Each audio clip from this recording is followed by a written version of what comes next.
World cup హిస్టరీలోనే first time అట ఒకే మ్యాచ్లో 2 super ఓవర్లు అవడం. అలానే ఈ వరల్డ్ కప్లో వచ్చేసి ఫస్ట్ టైం అట సూపర్ ఓవర్ అవడం.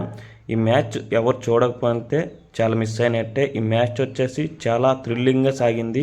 నువ్వా నేనా అని సాగింది మ్యాచ్ వచ్చేసి. ఇప్పటి వరకు మన ఛానల్ని ఎవరు సబ్స్క్రైబ్ చేసుకోకపోతే సబ్స్క్రైబ్ చేసుకోండి ఫ్రెండ్స్. అలానే లైక్ చేయండి. మన ఛానల్ని ఇంకొద్ది మందికి చూపిస్తుంది యూట్యూబ్ అనేసి. మొదటగా బ్యాటింగ్ చేసిన సౌత్ ఆఫ్రికా వచ్చేసి 187 పరుగులు చేశారు 6 వికెట్ల నష్టానికి. వీళ్ళ వైపు వచ్చేసి చూసుకుంటే డీకాక్ 59, అలానే రికిల్టన్ వచ్చేసి 61 చేశారు. నెక్స్ట్ బ్యాటింగ్కి వచ్చిన ఆఫ్ఘనిస్తాన్ వచ్చేసి గుర్బాజ్ వచ్చేసి ఆకాశం వద్దుగా చెలరేగిపోయాడనమాట సౌత్ ఆఫ్రికా బౌలర్స్ పైన. గుర్బాజ్ ఉన్నంతసేపు ఆఫ్ఘనిస్తానే గెలుస్తుంది అనుకున్నారు. ఒకసారి గుర్బాజ్ అవుట్ అయిన తర్వాత ప్లేయర్స్ అందరూ వికెట్లు అలా కోల్పోతూ వచ్చారు. ఒకవైపు రషీద్ ఖాన్ అలానే నూర్ అహ్మద్ వచ్చేసి లాస్ట్లో ఫైర్ వాకర్స్ చేసి మ్యాచ్ని డ్రా వరకు తీసుకుని వెళ్ళారు. మెయిన్గా ఈ మ్యాచ్ డ్రా అవడానికి కారణం ఏంటంటే రబాడా వచ్చేసి లాస్ట్ ఓవర్లో 2 నో బాల్ వేయడం వలన మ్యాచ్ అనేది డ్రాగా ముగిసింది. ఈ మ్యాచ్లో వచ్చేసి ఫస్ట్ సూపర్ ఓవర్ వచ్చేసి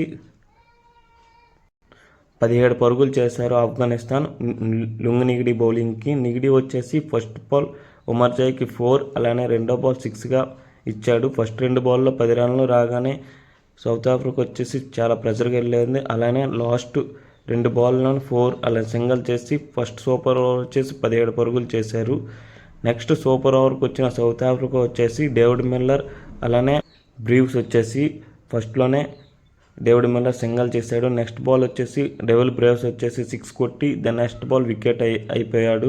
దీంతో సౌత్ ఆఫ్రికా వచ్చేసి ఓడిపోతారు అనుకున్నారు. కానీ నెక్స్ట్ వచ్చిన సర్స్ వచ్చేసి 4 కొట్టేసి నెక్స్ట్ బాల్ డాట్ చేశాడు. ఒక్క బాల్కి 7 పరుగులు కావాలనే టైంలోనే వచ్చేసి స్మర్స్ వచ్చేసి ఒక 6 చేసి ఈ మ్యాచ్ని మళ్ళీ సూపర్ ఓవర్కి రెండో సూపర్ ఓవర్ తరలించాడు. సెకండ్ సూపర్ ఓవర్ ఆడడానికి వచ్చిన సౌత్ ఆఫ్రికా వచ్చేసి స్మర్స్ అలానే మిల్లర్ వచ్చాడు. స్మర్స్ వచ్చేసి ఫస్ట్ బాలే 6 కొట్టాడు ఉమర్జాయ్ బౌలింగ్కి. నెక్స్ట్ బాల్ సింగిల్ చేసి డేవిడ్ మిల్లర్ కూడా నెక్స్ట్ బాల్ 2D చేసి లాస్ట్ 2 బాల్ 2 6లు కొట్టి 2D చేసి టీమ్ స్కోర్ వచ్చేసి 24 పరుగులు చేశాడు. మెయిన్గా డేవిడ్ మిల్లర్ ఫస్ట్ ఇన్నింగ్స్లో ఏమాత్రం చేయకపోయినా సూపర్ ఓవర్లో చెలరేగిపోయాడు. 2 6లు 2 2Dలతో టీమ్ స్కోర్ని 24 పరుగులు చేశారు. నెక్స్ట్ బ్యాటింగ్కి వచ్చిన ఆఫ్ఘనిస్తాన్ వచ్చేసి చాలా పెద్ద మిస్టేక్ చేశారు. నబీని పంపించారు ఓపెనింగ్గా. గుర్బాజ్ని పంపించుంటే మ్యాచ్ ఆల్మోస్ట్ గెలిచినట్టే అని నబీ వచ్చేసి ఫస్ట్ బాల్ డాట్ చేసి నెక్స్ట్ బాల్ వికెట్గా తిరిగాడు. దాని నెక్స్ట్ 3 బాల్ గుర్బాజ్ వచ్చి 3 6లు కొట్టాడు. కానీ ఏం ప్రయోజనం లేదు. సౌత్ ఆఫ్రికా గెలిచేసింది అంతలోనే మ్యాచ్ వచ్చేసి. ఈ మ్యాచ్ అయితే చాలా ఇంట్రెస్టింగ్గా సాగింది.